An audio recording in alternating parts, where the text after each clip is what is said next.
So, if we apply Fleming's right-hand rule on these arms, we'll see that the four fingers point in the direction of the magnetic field. That is, from the north to the south pole. The thumb points in the direction of movement of the coil, which is upwards in case of AB and downwards in case of CD. And then the currents are induced in AB from A to B and C to D, which is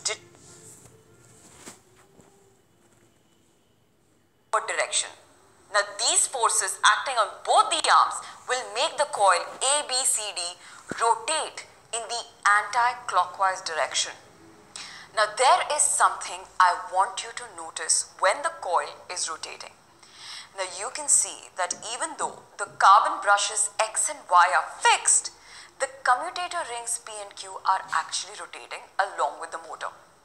Now suppose the carbon brushes didn't exist and we would have directly connected the battery to P and Q, or worse, to the coil's ends itself. What do you think would have happened? Well, every time the coil rotated, the connecting wires would have also gotten twisted along with it, and a continuous rotation of the coil would have ended up with these wires getting tangled and the circuit eventually collapsing.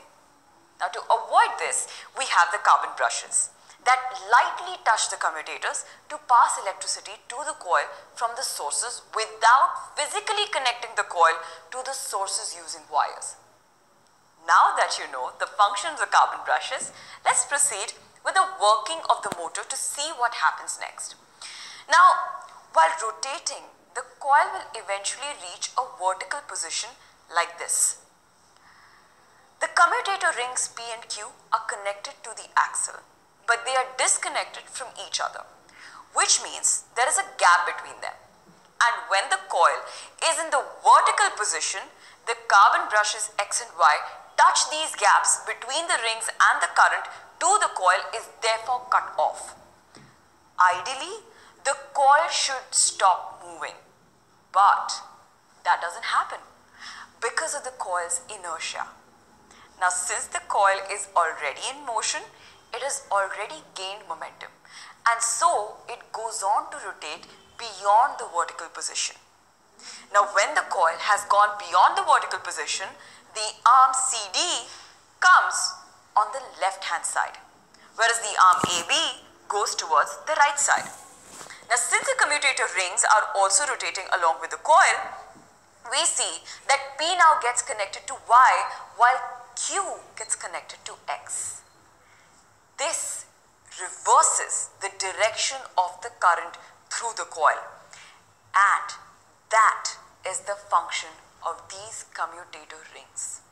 That is to reverse the direction of the current through the coil. Now, arm CD has current flowing from D to C, while current in the arm AB is from B to A. Therefore, CD will now experience a downward force while AB will experience an upward force, again causing the coil to rotate in the anti-clockwise direction. Now basically, the rotation continues in the same way as before. After every half rotation, the direction of current through the coil keeps reversing and the coil keeps rotating as long as the current is flowing through it. And since the shaft also keeps rotating along with the coil, it is used to connect a large number of machines to the motor. So, we know that the coil ABCD actually has four arms: AB, BC, CD and DA. But we have only considered the force experienced due to current and magnetic field on the arms AB and CD. Why would we leave out BC and DA? That's because the current through BC and DA is parallel to the direction of the magnetic field, which means that there will be no force acting on these two arms of the coil. Well, that was all about the construction and working of a basic motor. But there are quite a few changes that are made to this design so that the motor can be used commercially. Now in a commercial motor,